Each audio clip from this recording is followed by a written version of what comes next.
37 years old, living in my parents' basement, constantly mocked by my successful insurance broker brother.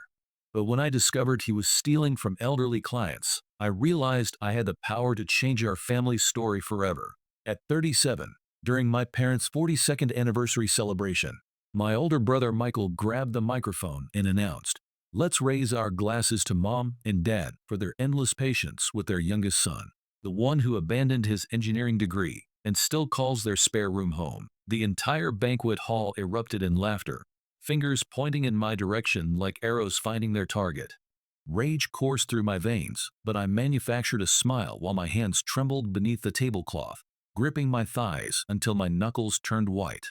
What happened next would reshape everything I believed about family, loyalty, and the price of silence. For 3 months, I said nothing. Yesterday morning, my phone exploded with notifications that haven't stopped since. I've been sitting in this coffee shop for nearly 2 hours, my hands still shaking as I type this confession, trying to find the courage to tell you what I've done. The weight of it all feels impossible to carry alone, so I guess I'll just dive into the depths of it. 3 months ago, my parents celebrated their 42nd wedding anniversary, a milestone that demanded recognition in our tight-knit community. They reserved the main dining room at Romano's, this family-owned Italian restaurant downtown that's been serving our neighborhood for decades. Nothing extravagant, mind you, but respectable enough that everyone abandoned their usual casual attire for something approaching formal. My mother, Catherine, had spent countless hours obsessing over every minute detail, ensuring her bridge club friends would witness a celebration worthy of their approval. My father, William, nodded along with his characteristic stoic acceptance, the way he always does when Catherine sets her mind to something. The thought of attending filled me with dread. I seriously contemplated fabricating some convenient illness, perhaps food poisoning or a sudden migraine. Anything to avoid the familiar sting of being the family's greatest disappointment gathered under one roof, with all our relatives and friends bearing witness. But 42 years of marriage deserves acknowledgement, and beneath all the accumulated resentment and shame, my love for my parents runs deeper than my fear of judgment. For context, I'm 37 years old.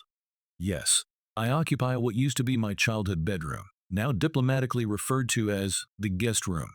Yes, I walked away from my engineering program at State University 9 years ago after what my therapist carefully describes as a severe anxiety disorder episode. The more brutal translation: I suffered a complete psychological breakdown during my senior year finals, the kind that leaves you questioning everything you thought you knew about yourself and your capabilities. These days, I stock shelves and assist customers at Brennan's Hardware, our town's family-owned tool and supply store. It's honest work, though hardly the professional trajectory my parents once envisioned when they proudly announced their son was studying mechanical engineering. I'm not using drugs, I'm not in legal trouble, and I contribute to household expenses, small victories that feel increasingly hollow as the years accumulate. My brother Michael, on the other hand, embodies everything our parents hoped both their sons would become. He's a successful insurance broker who owns his own agency, complete with a sprawling colonial house in Riverside Estates, the kind of neighborhood where the lawns are professionally maintained and the driveways showcase luxury vehicles. His wife, Rebecca, has cultivated quite the social media presence. Nearly 60,000 followers hang on her every post about their authentic family journey and blessed suburban life. Their two children, Emma and Logan, are clearly being groomed for academic excellence from an early age, already enrolled in advanced programs that will inevitably lead to prestigious universities. The anniversary celebration began pleasantly enough. Guests mingled around the appetizer table, sampling bruschetta and stuffed mushrooms while engaging in the predictable small talk that defines such gatherings. I positioned myself strategically near the bar, nursing a beer and making conversation with my cousin David, who remains the only family member who treats me like a complete human being rather than a cautionary tale. Throughout the evening, I caught my mother's concerned glances across the room, part genuine happiness that I'd shown up, part silent prayer that I wouldn't somehow embarrass the family in front of their friends. After dinner, my father stood to deliver his traditional speech about their marriage. Standard fare about love, commitment, and partnership weathering life's storms. My mother cried on cue, dabbing her eyes with a cloth napkin while guests applauded at all the appropriate moments. Everything proceeded according to the unspoken script we've all memorized after decades of family gatherings. Then Michael rose from his seat and reached for the microphone. "I'd like to add something to Dad's beautiful words," he announced, flashing that practice smile that probably cost more than my monthly paycheck. Every head in the room turned toward him, because of course they did. Michael commands attention the way gravity pulls objects toward Earth, effortlessly and inevitably. He began speaking about family values and the lessons our parents had instilled in us, typical older brother wisdom that I'd heard variations of throughout our lives. I found myself zoning out, my attention drifting to the ceiling fans rotating slowly above us, until his voice suddenly sharpened with unmistakable intent. "Let's raise our glasses to Mom and Dad for their endless patience with their youngest son, the one who abandoned his engineering degree and still calls their spare room home at 37.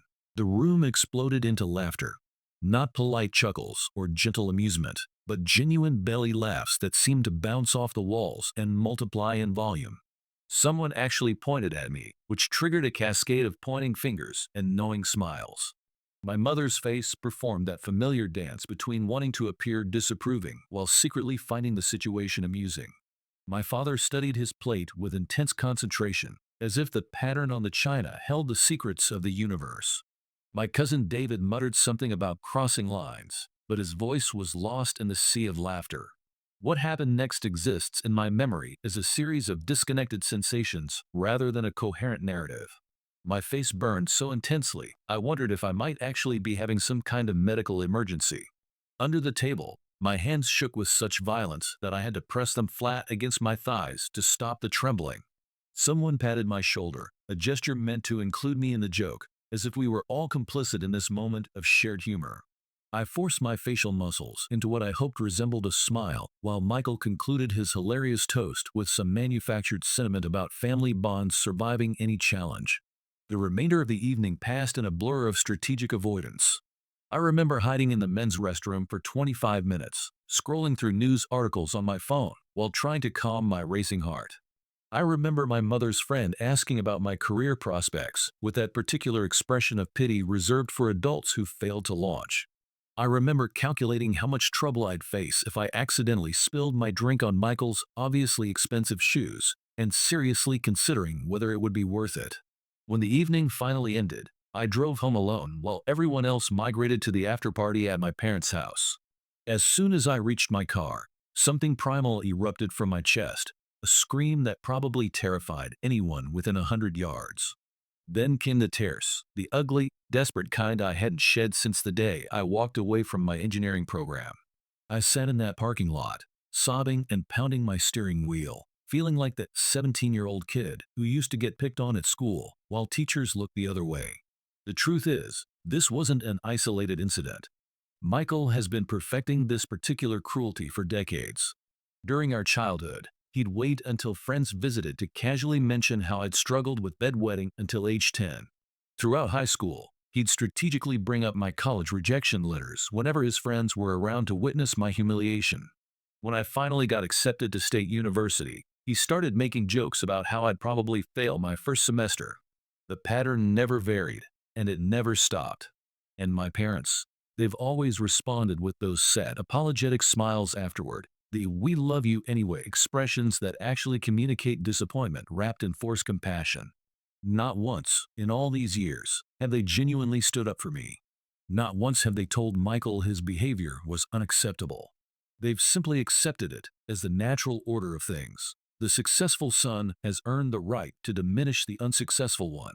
I arrived home before the rest of the family, descending into my basement bedroom, and let's be honest about what it really is, despite our family's diplomatic language. It's a finished basement with adequate lighting and a private bathroom, but it's still a basement. I could hear them return hours later, their voices carrying through the floorboards as they continued celebrating. My mother knocked on my door around midnight, but I feigned sleep, pulling my blanket over my head like a child hiding from monsters. That night, staring at the ceiling in the darkness, I made a decision that would alter the trajectory of all our lives. Not some vague promise to show them someday, or a fantasy about eventual success proving them wrong. Something concrete and immediate had to change, and I was going to be the one to change it. The next morning brought our mandatory Sunday brunch tradition, another family ritual my mother insists upon to maintain the illusion of closeness. Typically, I'd manufacture some excuse to avoid these gatherings, but that particular Sunday, I needed to study my target. I needed to observe Michael in daylight, to remind myself why this burning anger was justified and necessary. While retrieving orange juice from the refrigerator, I overheard something that would become the foundation of everything that followed.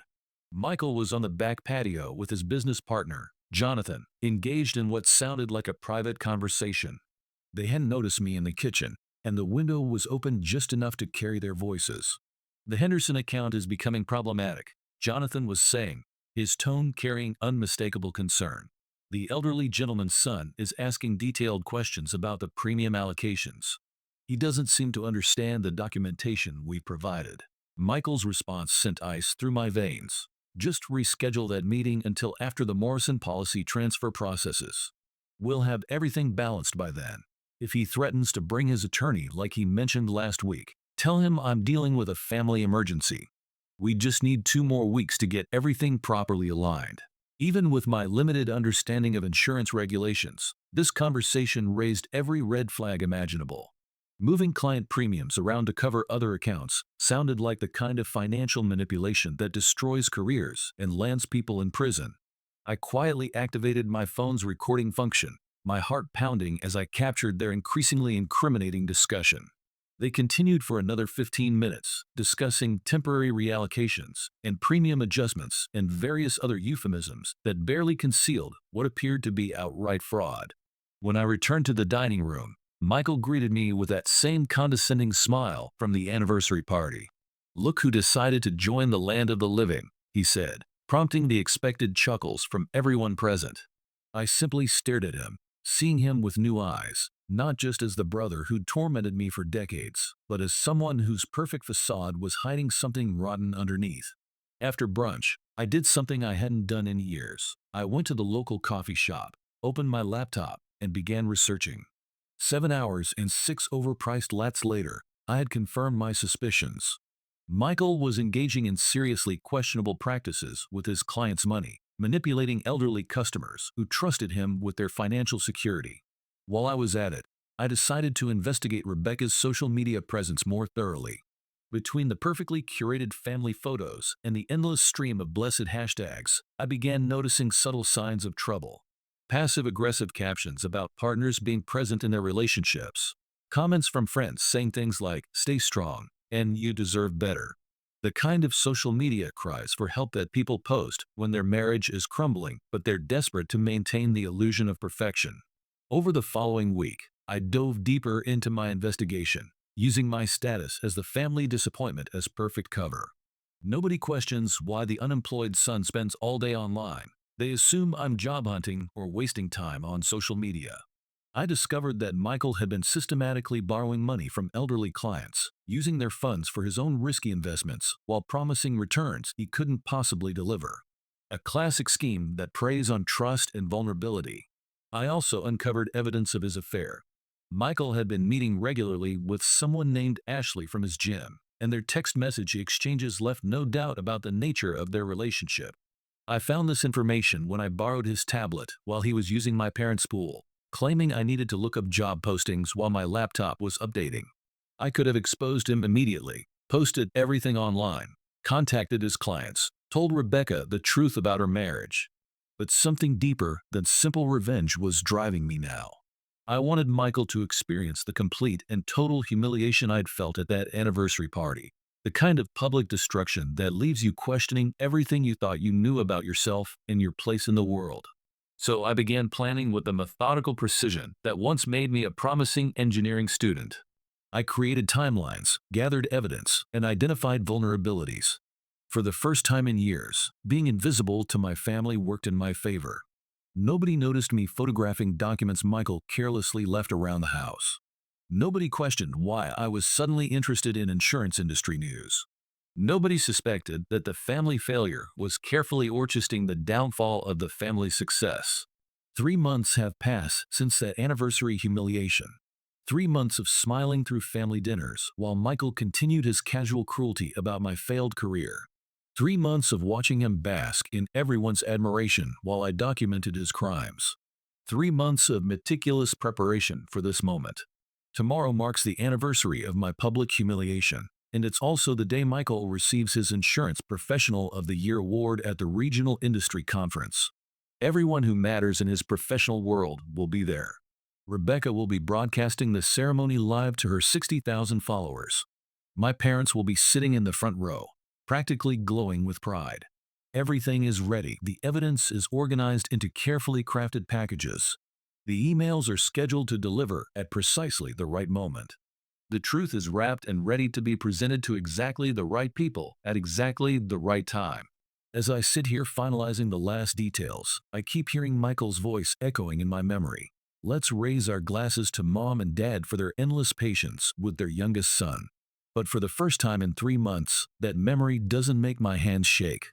Instead, it makes me smile, because by tomorrow evening, Michael's carefully constructed perfect life is going to implode in the most spectacular way imaginable. And I'm going to watch it happen while raising a glass of the same champagne they were drinking when they all laughed at me. The morning after I shared my story, I woke to find my phone buzzing with more notifications than I'd seen in my entire adult life. Apparently, my tale of planned revenge had struck a nerve with people who understood the pain of being the family disappointment. Reading through hundreds of comments and messages, I realized I wasn't alone in this particular form of suffering. But the real world was demanding my attention. My mother was knocking on my door at 7 in the morning, carrying a tray of my favorite breakfast, chocolate chip pancakes with real maple syrup. She wanted to know if I was feeling all right because I'd seemed different lately, more energetic and focused than I'd been in months. Perfect timing, really. I played the role I'd perfected over the years, the slightly damaged but recovering son who was finally getting his life together. I told her I was feeling better than I had in ages, that I'd been applying for better jobs and seriously considering moving into my own place soon. Her face lit up with such genuine happiness that I almost felt guilty about what I was planning.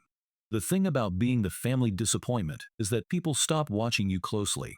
They check in periodically to ensure you're not completely falling apart, but they don't pay attention to what you're actually doing. It's like being invisible in plain sight, and for the past 3 months, I'd been using that invisibility like a superpower. My daily routine became a carefully choreographed performance. Mornings at the public library, using their computers instead of my home internet connection, thanks to an online commenter who'd warned me about IP address tracking. Afternoons at Brennan's Hardware, maintaining the facade of the underachieving son, trying to build some kind of career. Evenings, supposedly job hunting, which provided perfect cover for building my comprehensive case against Michael. My first strategic move involved getting closer to Rebecca, which proved more challenging than anticipated. We'd never been particularly close. She'd always treated me with that special brand of pity reserved for her husband's unsuccessful younger brother. But I'd noticed something during recent family gatherings. She'd been mentioning persistent headaches and stress-related symptoms with increasing frequency. Here's something people forget about me. I didn't abandon my engineering program because I was stupid or lazy. I left because anxiety and depression had evolved into a full-scale mental health crisis during my senior year. But before that breakdown, I'd been an excellent student with a particular talent for problem-solving and systematic analysis. Those skills hadn't disappeared. They'd just been dormant, waiting for the right application. I engineered a coincidental encounter with Rebecca at the downtown pharmacy. She was studying various pain relief options with the frustrated expression of someone who'd been dealing with chronic discomfort. I casually mentioned that ibuprofen could actually cause rebound headaches with prolonged use, suggesting a different approach based on the symptoms she'd described at recent family dinners. The medical knowledge caught her off guard. People tend to forget that I'd completed 3.5 years of a demanding academic program before my breakdown. That conversation evolved into coffee, which led to regular text exchanges about her health concerns. Within 2 weeks, I'd become her go-to source for medical advice, and more importantly, a sympathetic ear for her increasingly obvious marital problems. Rebecca began opening up about the stress of maintaining her social media image, the pressure of keeping up appearances in their upscale neighborhood, and Michael's increasingly frequent absences for business meetings. Every conversation provided valuable intelligence, and I absorbed it all while playing the role of the concerned brother-in-law who had plenty of time to listen because, well, no real responsibilities in my basement existence. Meanwhile, I was working the business angle from a different direction. I couldn't exactly walk into Michael's office and demand access to his files, but family gatherings became intelligence gathering opportunities. I'd strategically steer conversations toward topics that might get Michael talking about his work, asking seemingly innocent questions about insurance industry practices and investment strategies. The breakthrough came when I volunteered to help my parents with their computer problems. My father had been complaining about email issues for weeks, and while troubleshooting their system, I set up automatic forwarding for any messages from Michael to also go to a secure email account I'd created. Ethically questionable, absolutely. But I wasn't altering anything, just ensuring I could see what Michael was already sending them. That's how I discovered Michael had been systematically borrowing money from my parents' retirement savings. Not asking for loans or making formal requests, actually transferring funds from accounts he managed on their behalf. The emails were carefully worded to sound professional and temporary, but the pattern was unmistakable. He was using their money to cover his business expenses while promising returns that hadn't materialized. 3 weeks into my investigation, I hit another goldmine. Michael had left his laptop at my parents' house after rushing out from Sunday dinner, and he'd forgotten to log out of his email account. I had maybe 20 minutes before someone noticed, and my hands were shaking as I quickly forwarded key messages to my secure account and photographed his calendar. That's when I found the correspondence between Michael and Ashley. What started as professional emails about gym membership renewals had quickly devolved into explicit sexual content that made me physically nauseous. I felt dirty reading their exchanges, but I also felt vindicated. The perfect family man was living a double life, and I now had proof. But the most damning discovery came from his appointment schedule. Michael had been meeting with the same 4 elderly clients repeatedly: the Hendersons, the Johnsons, the Parkers, and Mrs. Thompson. Cross-referencing these appointments with other emails, I realized these were wealthy clients whose accounts Michael was manipulating to cover losses from his risky investments. He was operating what amounted to a sophisticated Ponzi scheme, using new client money to pay returns to existing clients while skimming profits for himself. By the 2-month mark, I had enough evidence to completely destroy Michael's career and marriage. But I wanted to understand something deeper. Why had he become this person? Why did he feel the need to diminish me to build himself up? Why had our parents always enabled this dynamic? I started asking careful questions during family conversations. Not direct accusations, but wondering aloud whether Michael seemed stressed lately, mentioning that I'd overheard him having tense phone conversations about money. Small probes designed to gauge their reactions and gather more information. What I learned was both revealing and tragically predictable. My mother admitted that Michael had always been jealous of how easily academics had come to me during our younger years. Before my mental health crisis, teachers had consistently praised my potential, while Michael had to work much harder for similar grades. My father reluctantly revealed that Michael had struggled with massive student loans after college and had made some aggressive early investments that hadn't paid off. They weren't excusing his behavior exactly, but they were explaining it.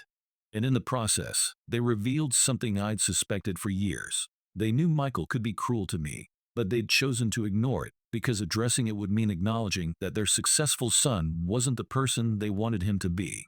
That conversation happened 2 weeks ago, and it left me feeling hollow but more determined than ever. Not just to expose Michael's crimes, but to force my parents to confront what they'd been enabling for decades. The final phase of my plan involved 3 carefully prepared packages. First, documentation for my parents showing how Michael had been misappropriating their retirement funds.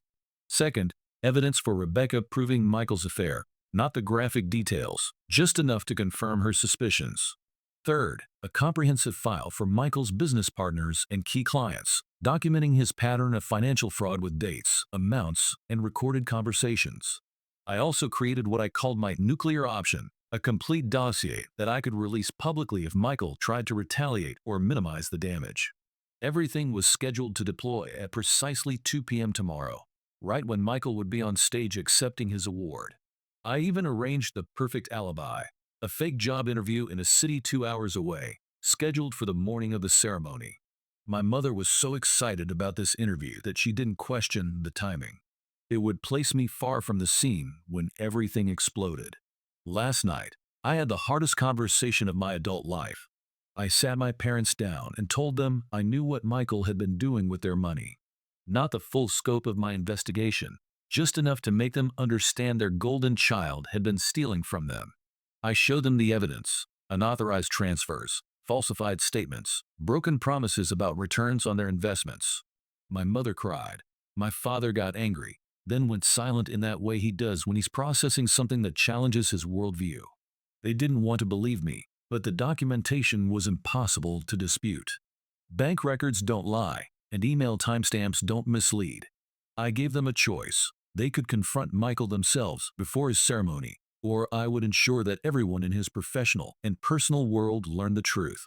I didn't threaten or raise my voice, just stated the facts and walked away, giving them time to process what they'd learned. For the first time in my adult life, I saw them look at me with something other than disappointment. There was confusion, certainly, and fear about what this would mean for our family.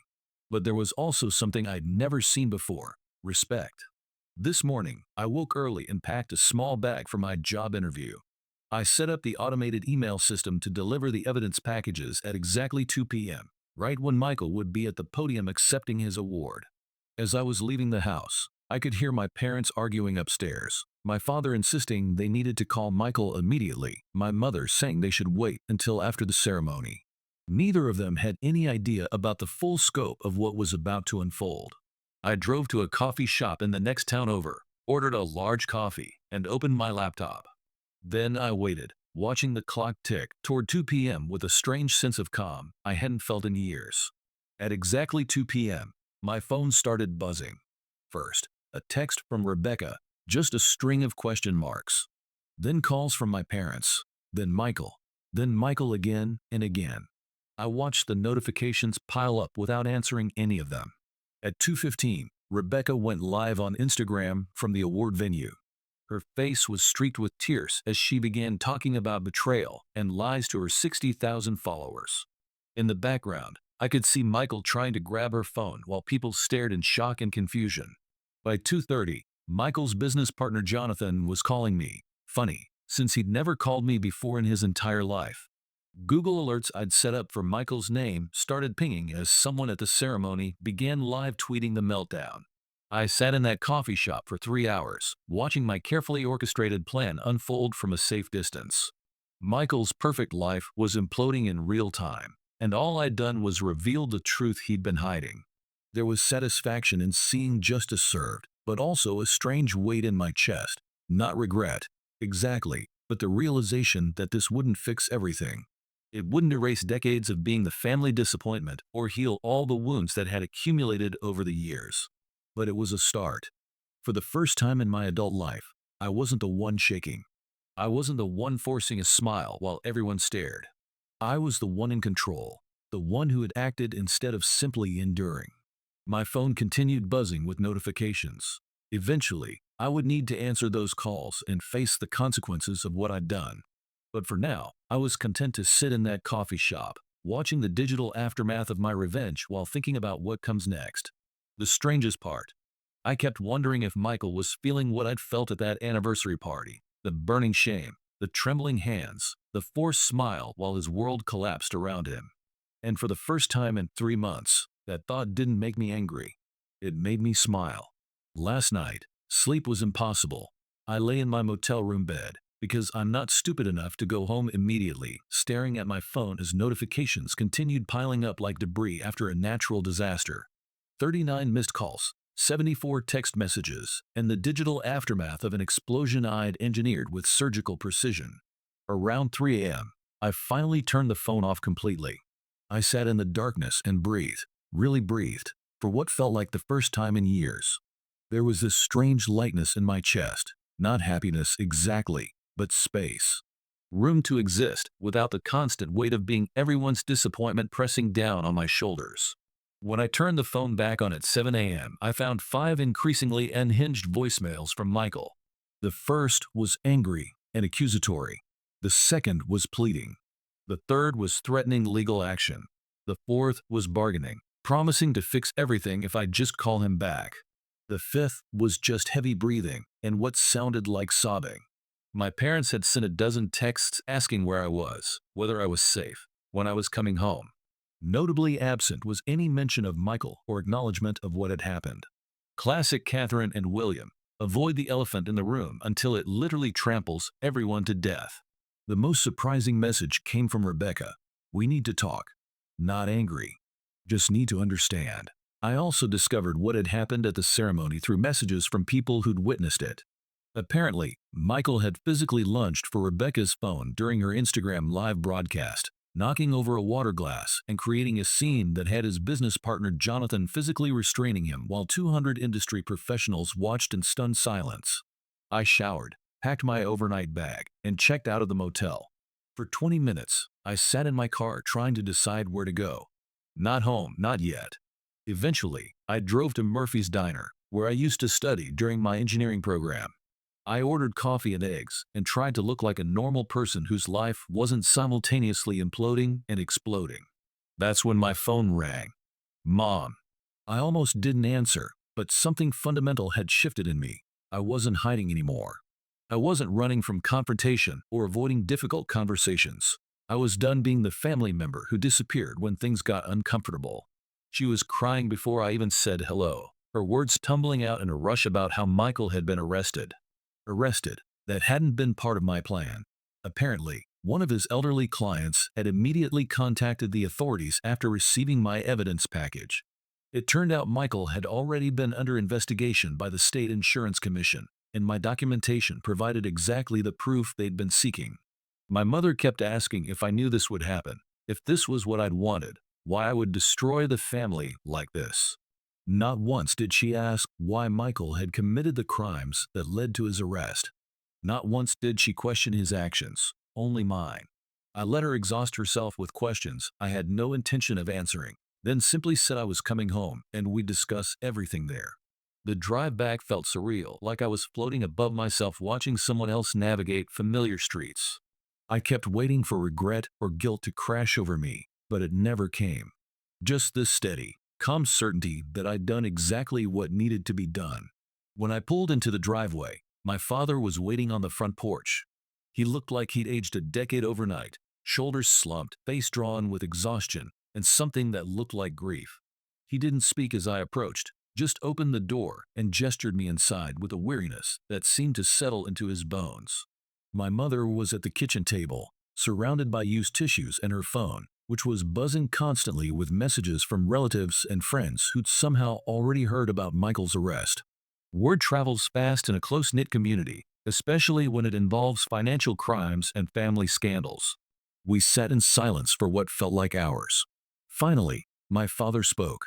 He asked why I hadn't just come to them with what I discovered about Michael. Why the public humiliation? Why destroy everything in one devastating blow? I actually laughed, a sound that surprised all of us in its genuine amusement. I asked him if he remembered the anniversary party, if he remembered watching Michael humiliate me in front of everyone we knew, if he remembered ever, in all these years, standing up for me or telling Michael his behavior was unacceptable. My mother started crying again. My father stared at his hands. I realized with sudden clarity that they weren't angry about what I'd done. They were angry that I'd forced them to see what they'd been enabling for decades. I was preparing to say more when the front door slammed open. Michael stood there, his usually perfect appearance disheveled, his tie hanging loose around his neck, his eyes wild in a way I'd never seen before. He'd obviously been released on bail, and he looked like someone who'd been awake for days. He saw me and lunged, actually lunged across the room like some kind of animal. My father barely caught him before he reached me, and Michael started screaming about how I'd ruined everything, how I'd always been jealous, how I'd never amount to anything significant. I stood there without flinching, looked him directly in the eyes, and said calmly, "At least I never stole from elderly people or cheated on my wife." He collapsed, just completely fell apart, sobbing against my father's chest about how it wasn't supposed to happen this way, how he'd just needed a little more time to fix his investments, how Ashley didn't mean anything, how he'd felt trapped by everyone's expectations of his perfect life. In that moment, looking at my brother crumpled on our parents' kitchen floor, I had this bizarre epiphany. Michael was just as damaged as I was, maybe more so. He'd just been better at hiding it, at channeling his dysfunction into socially acceptable success while I'd worn my failures openly. My mother tried to play mediator, making tea nobody wanted and attempting to treat this like some childhood disagreement over toys instead of the complete implosion of our family's dynamics. It was so absurd, I almost started laughing again. Michael wouldn't look at me directly, addressing all his pleas to our parents as if I wasn't sitting 3 feet away. He promised to fix everything, hire the best lawyers, make things right with Rebecca, rebuild his reputation from the ground up. The same cycle of promises and charm that had protected him for years. Then my father did something I'd never seen before. He held up his hand and said simply, "Enough, Michael." It was the first time I'd ever heard him speak to his golden child with anything less than complete admiration. "You stole from us. You lied to your clients. You cheated on your wife. These aren't mistakes, they're choices. And now you have to face the consequences." The silence that followed was deafening. My phone buzzed with a text from Rebecca. "I'm outside." I excused myself and walked to the front porch, where she was sitting in her luxury SUV, sunglasses covering what I assumed were puffy eyes. I got in the passenger's seat, and we sat in silence for a moment before she handed me her phone. On the screen was a text conversation between her and Michael from several months ago. She'd confronted him about the affair, and he'd systematically made her feel crazy and paranoid, convincing her that her suspicions were symptoms of postpartum depression and stress rather than accurate perceptions of his behavior. She wasn't crying or yelling, just sitting there with this eerie calm, asking what else I knew, what other lies Michael had been telling. I shared everything: the financial fraud, the manipulation of elderly clients, the full scope of his double life. By the time I finished, she was nodding like someone confirming a diagnosis they'd already suspected. Before I got out of the car, she thanked me. Actually thanked me for destroying her marriage. She said she'd been feeling like she was losing her mind for months, questioning her own perceptions and sanity. The truth, however painful, was better than living in a carefully constructed lie. When I returned to the house, Michael was gone. My mother said he'd left to meet with his attorney. My father was on the phone with their bank, trying to assess the damage to their retirement accounts. I went down to my basement room and started packing. Not everything, just enough for a few days away. I needed space to think, to process what had happened and what came next. As I was zipping up my duffel bag, my father appeared at the bottom of the stairs. He looked lost standing there in the doorway of the room I'd occupied as an adult for far too long. He asked where I was going. I told him I wasn't sure yet, just that I couldn't stay here right now. Then he did something completely unexpected. He apologized. Not just for yesterday or for the anniversary party, but for years of allowing Michael's behavior, for not protecting me, for failing both of his sons in different ways.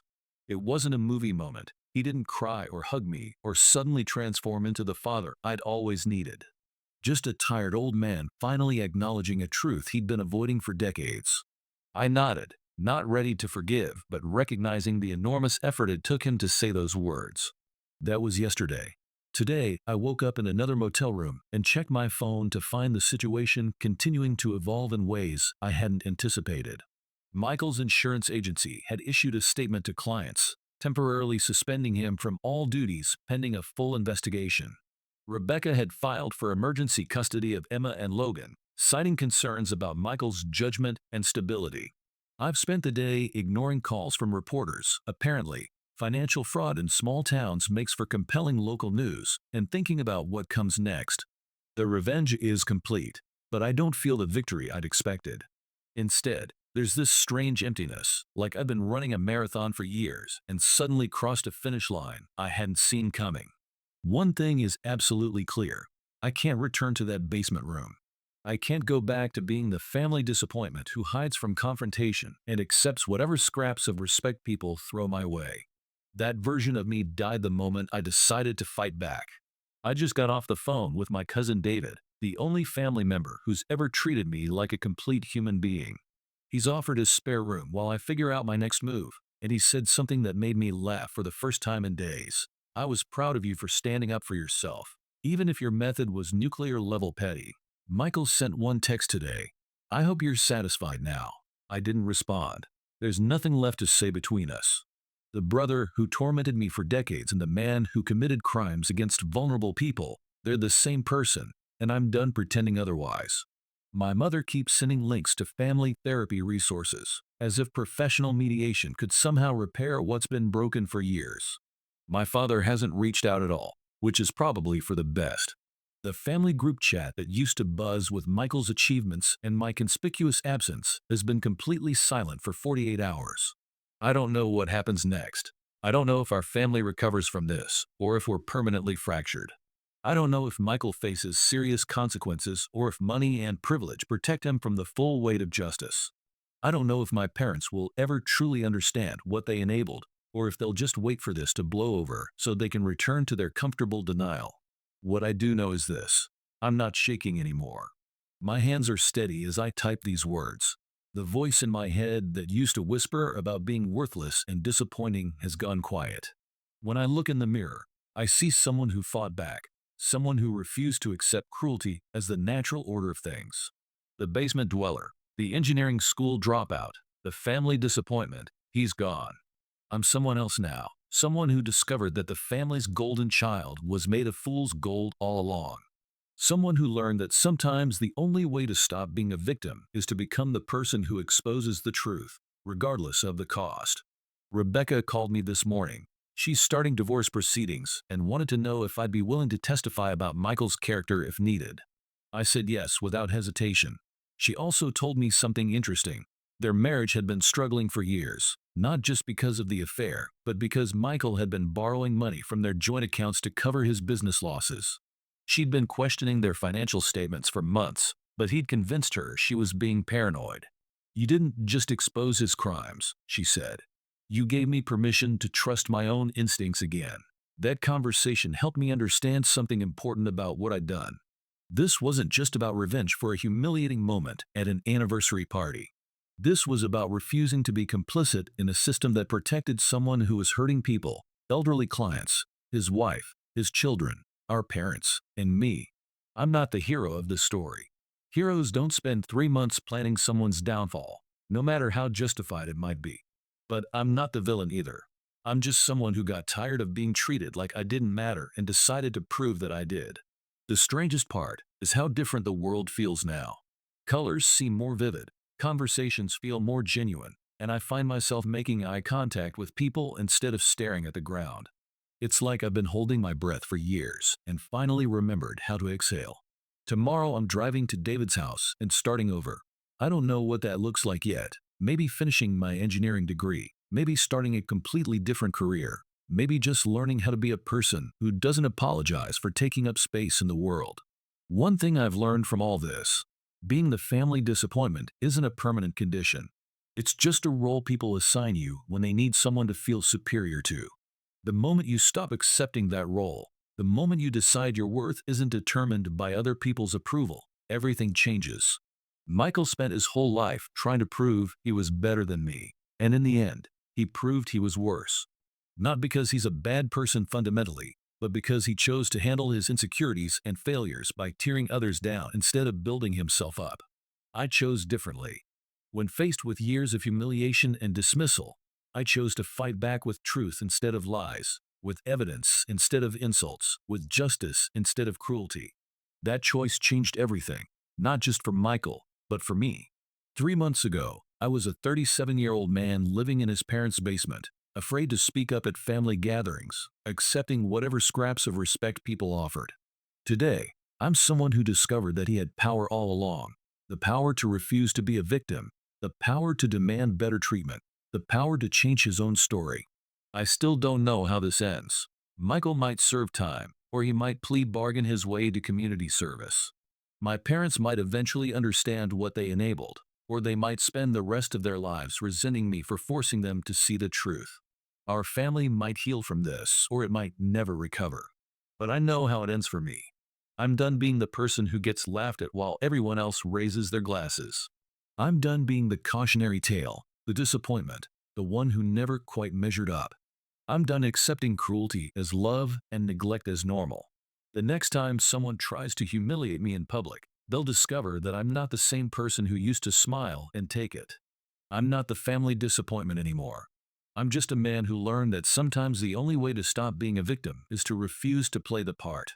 And that's a lesson worth 3 months of planning, worth the destruction of a family's perfect facade, worth the weight of knowing that I changed everything in a way that can never be undone. My hands aren't shaking anymore. They're steady, strong, and ready to build something new from the ashes of what came before. That's how this story ends. Not with revenge, but with rebirth. Not with someone else's downfall, but with my own rise. Sometimes the family disappointment turns out to be the only one brave enough to tell the truth. Sometimes the person everyone underestimates is the one who changes everything. Sometimes the ending no one saw coming is exactly the ending everyone needed. I'm not in that basement anymore. I'm not hiding from who I am or apologizing for taking up space in the world. I'm not the family disappointment. I'm just someone who finally learned his own worth, and that makes all the difference.